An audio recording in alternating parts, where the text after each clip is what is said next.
You're a little late for that. You found it. Well, no. In my late 20s, I am very good as an insurance executive, and I'm making very good money. Right. But I love art. I love movies. My therapy is early in the morning going to the movie theater, watching movies with 80-year-olds, because that's when they go watch movies, right? Senior citizens watch movies early in the morning. Right. On a weekday. And that was my therapy. So I would come back to the office, suit and a tie, but I got popcorn all over the place. That was my therapy. I love movies.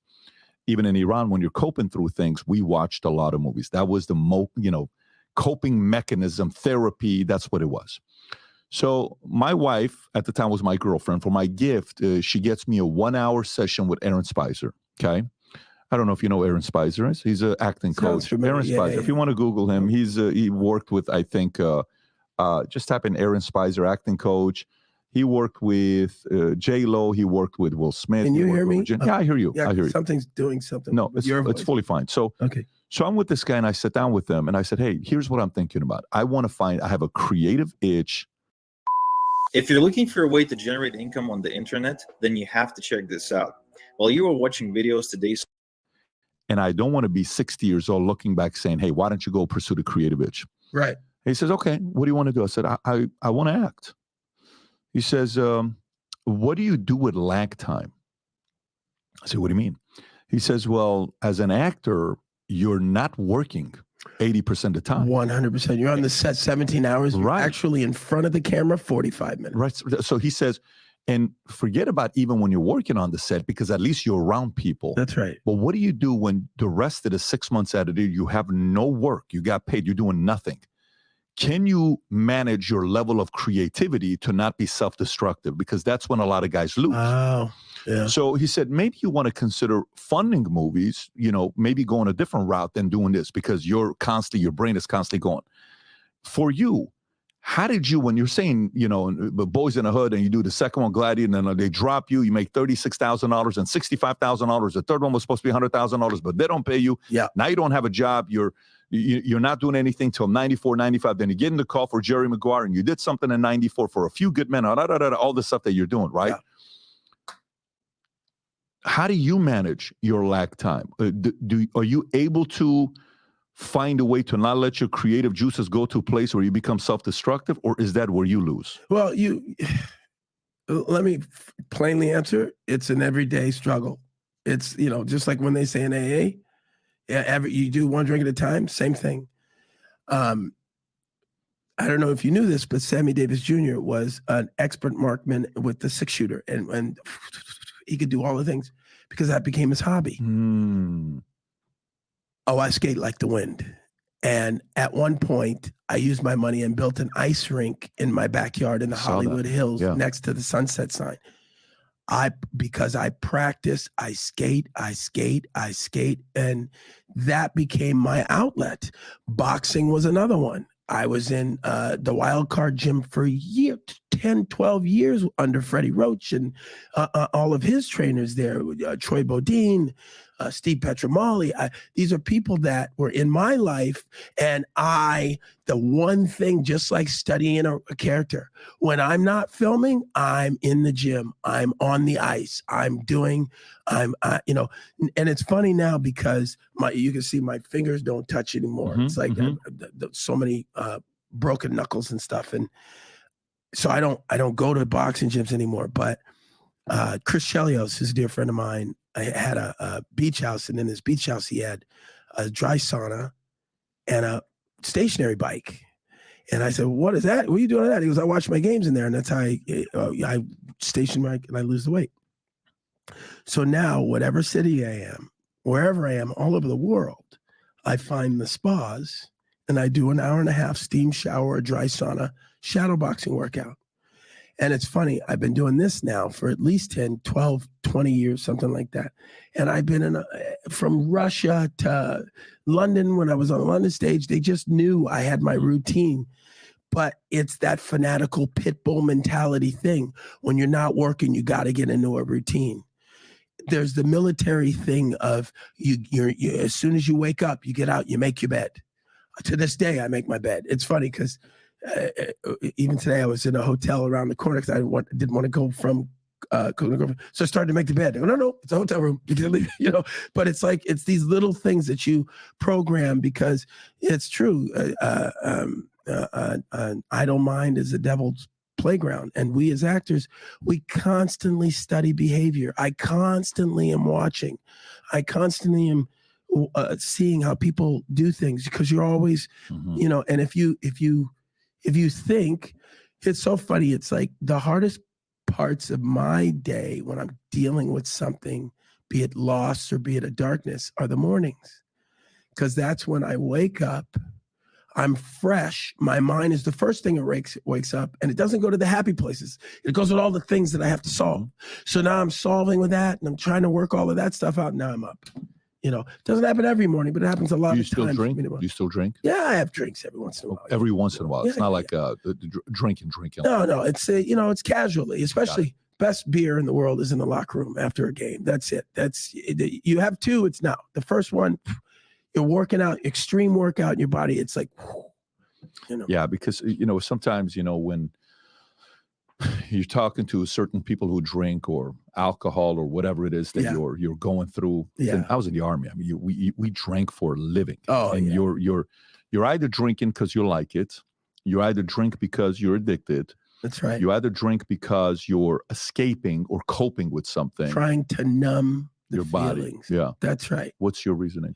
Yeah, I think there's it depends when you're talking to me, but for the most part, I have a rule: never drink to feel better, drink to feel even better. So if you're going to celebrate something, then you have a drink. But if you're doing it because you need it, then leave it alone. I've been doing this intermittent fasting thing where I drink green tea. I don't have food. My only food is until 6 p.m. and then I can eat or drink whenever I want in the evening. And what it does is in the morning, everything, I mean, there's no holding back in the morning. But my body's now used to knowing, like, I don't know what time it is, but I'm not hungry yet. But if 30 minutes, it's 5:34. Yeah. So right at around 6 o'clock. You're going to feel it. Well, what'll happen is I'll get the girl. Right now, I won't. If we talk to 8, which I can't because I got to go to the next thing. But if we kept talking to 8, I would get the gurgle, but I probably wouldn't feel the hunger because my adrenaline's going. But you're talking about a normal day that I'm going, helping my girlfriend pick up her kids from school. I look, it's 5:30. I'm hungry. But it's because of this regime that I put my body on. A couple questions here for you with acting. So you played with Nicholson, Cruise, Fishburne, De Niro, Denzel, Dustin Hoffman, Morgan Freeman, Cube, Demi Moore, Ben Affleck. This is just a list of people that you work with. Yeah. Who was the one on set where you were like, holy shit, this guy's on a whole different level? Well, there's one I was working with and one I wasn't working with. The one I was working with, to just cherry pick out of that, I mean, there's just so many. Maybe Dustin Hoffman, only because Dustin was a teacher. Dustin taught. I learned so much with just the little stuff, little prodding stuff he said. There's a scene where I play Major Salt, and we go into a news station. We take it over, and I got the gun out, and I kick the door, and I go, everybody, remain calm, and everybody, they're screaming, and the papers flying, everything. And Dustin Hoffman's just going through, and he goes, "What? I need the keyboard. And I keep it, Major Salt." And then I put the gun, and then we get to live, and then we broadcast. So we've been doing it about 8, 9 takes. Hey man, let it go. I go, excuse me. He goes, no man, you do the opposite. I go, yeah, all right. Go, no, do the opposite. So do another take, kick the door in. I'm just yelling and screaming. I'm telling you, man, you just try. Why not just a take? Do the opposite. So I, screwing with him, go, oh, I'll show him.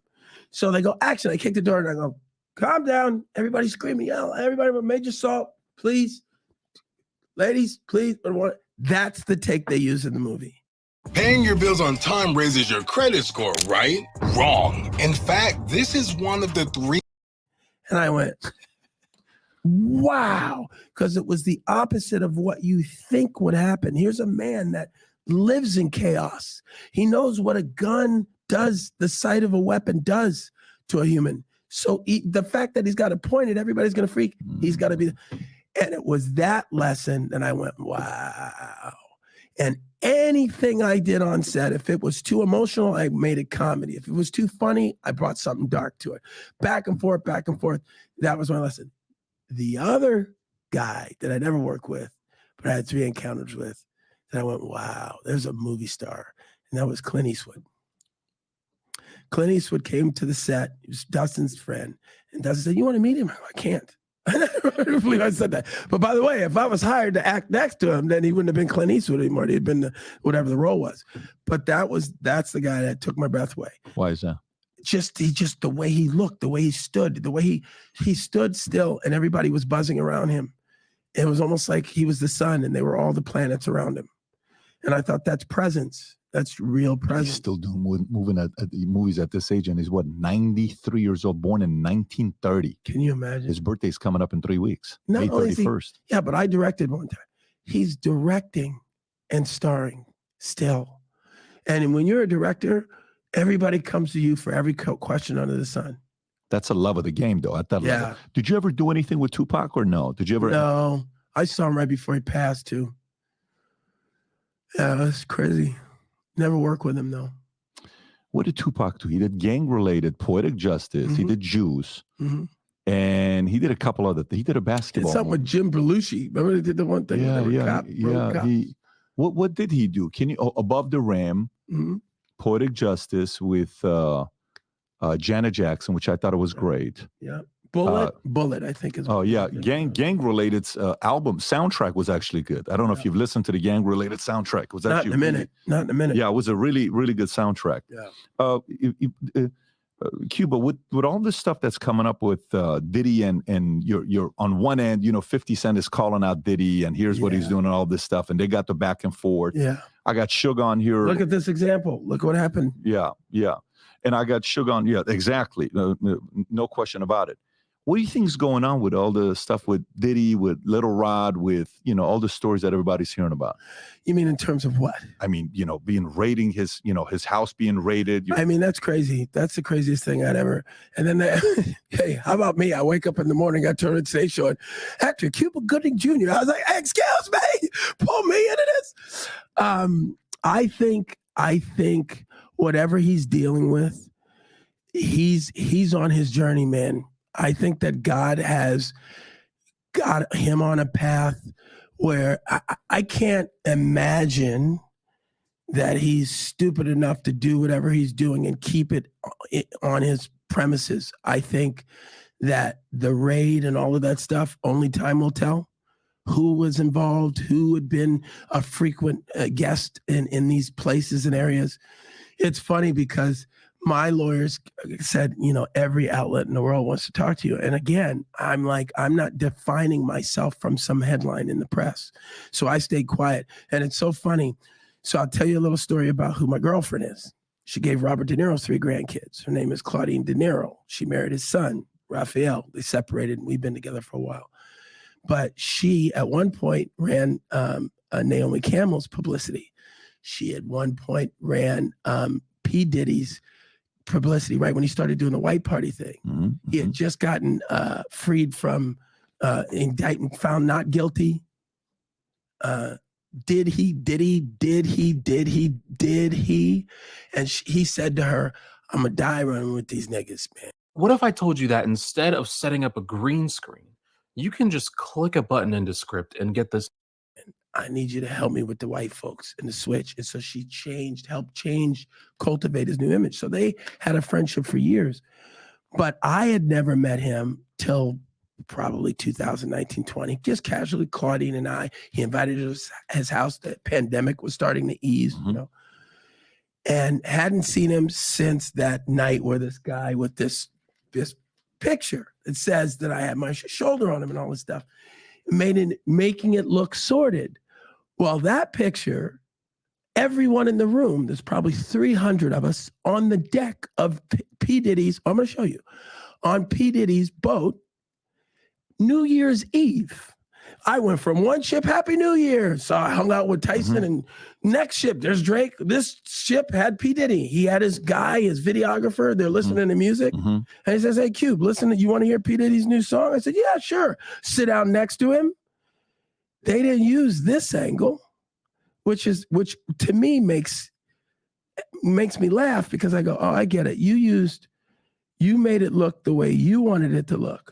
But that, and if you hold it, you know how you hold it and it does the thing where, can you hear it? all the people. If you tap it or something, it's a live picture. Do you see what I mean? It's like, here we are, just listening to music. Finished, took the thing off, said whatever I said to him, left. That was it. But this guy who's suing him, going after the money, man. I'm sure. And by the way, I don't know P. Diddy's life. I don't know what he's going through. I don't know what the police are going to find on all of that. Were you guys close? Were you guys friends or? We were acquaintances, just like I just showed you. Yeah. 2-3 times I've seen him. So it's. Oh, so Diddy, you've only seen him 2 or 3 times. That's what I'm saying.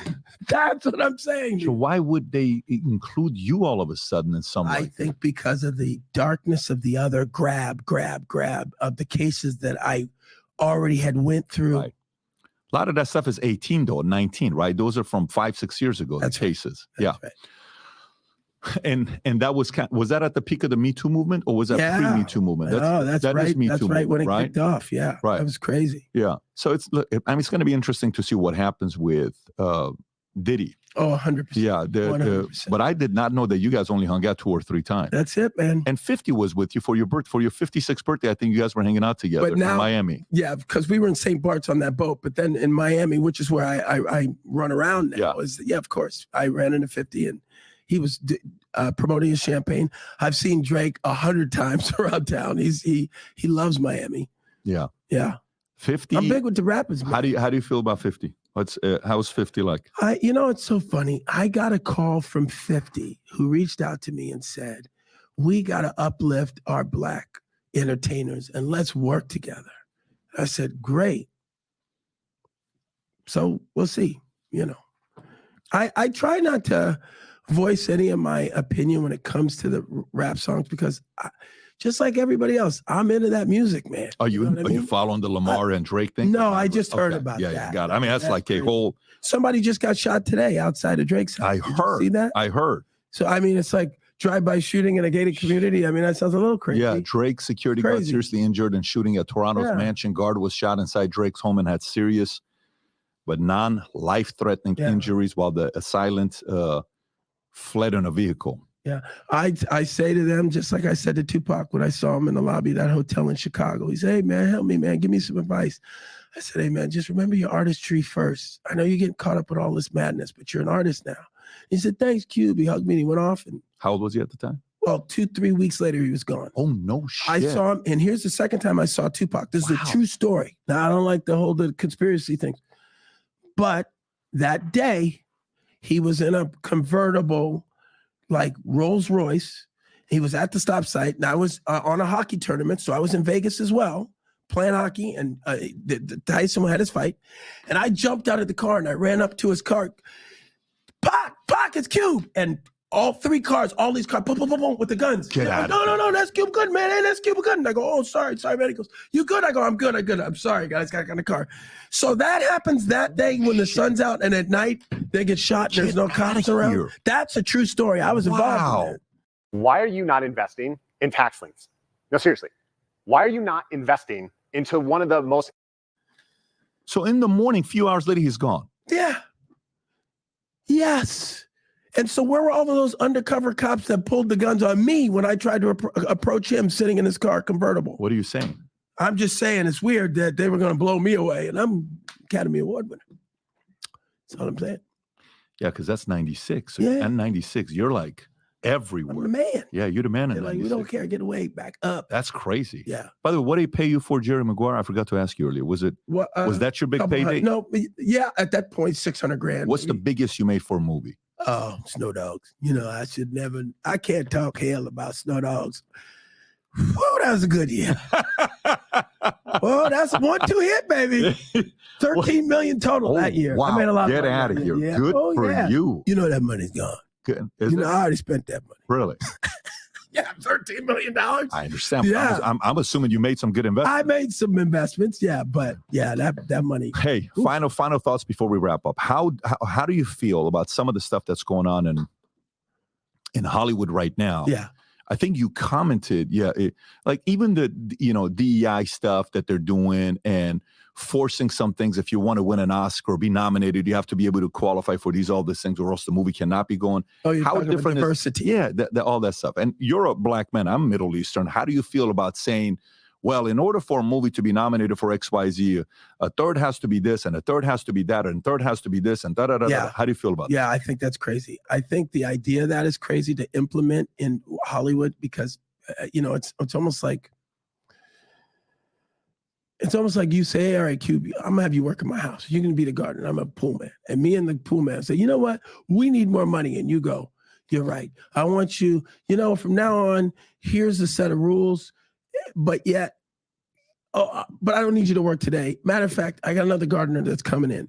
In other words, all I'm saying is you can set rules for diversity, but until we as people, minorities get the opportunities afforded us based on our talents and exposed. And I'll bring it back to hockey, okay? People come up to me all the time, say, man, you play hockey? Black people don't know hockey. And I say to them, we invented hockey. People don't know this, but the runaway slaves went up through Nova Scotia, through up England in America into Nova Scotia. There's a book called Black Ice. And the black slaves got with the Indians and they created black hockey leagues of the Maritimes 1895 to like 1900. And these rules that they did, and even the goalie, they had a black goalie that stacked his pads. That's how they adopted the rules of the NHL today, right? So here you're looking at the NHL is an all-white sport, but we were at the genesis of it way back in the day. You think of hip hop. It's like how many years from now, 40 years now, you say, I mean, what are you doing as a black guy? You're not in hip hop. That's the white man's music.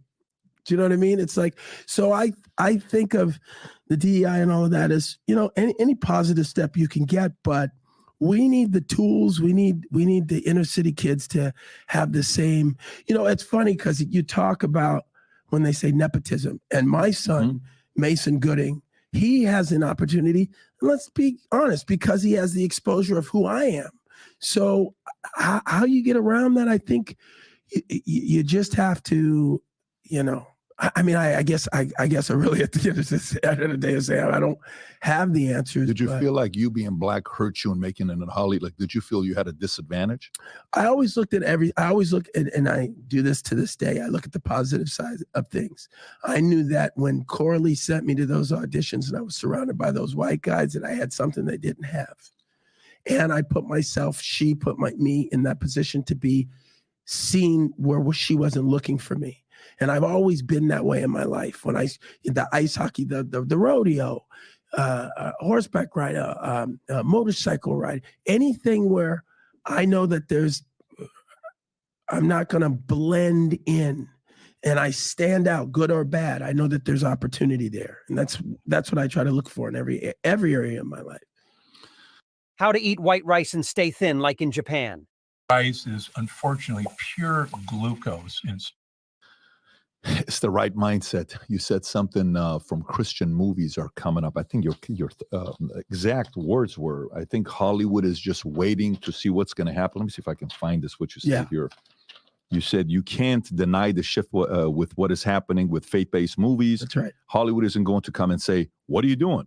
They're going to say, let's see if it works. If it works, then we know if it's the right way to go. That's how Hollywood works. Right now, everybody is as quiet as church mouse, but it's because of the reactions that we're getting from the audiences all across the country, from Hawaii to New York City. So we'll 100%. Let the film speak for itself. And this is based on a few movies you commented on: Sound of Freedom, Jesus Revolution, Ordinary Angels. What do you think is going on with movie making? And I'll tell you right now what's going on. You got you have a destruction after the pandemic. You had the perfect storm of events happen, right? You had these streamers that all came out of nowhere. You had every studio now shuttering their theatrical distribution business because they didn't have product, and people were afraid to sit in an audience with other people, right? But who was never afraid, other than Floridians?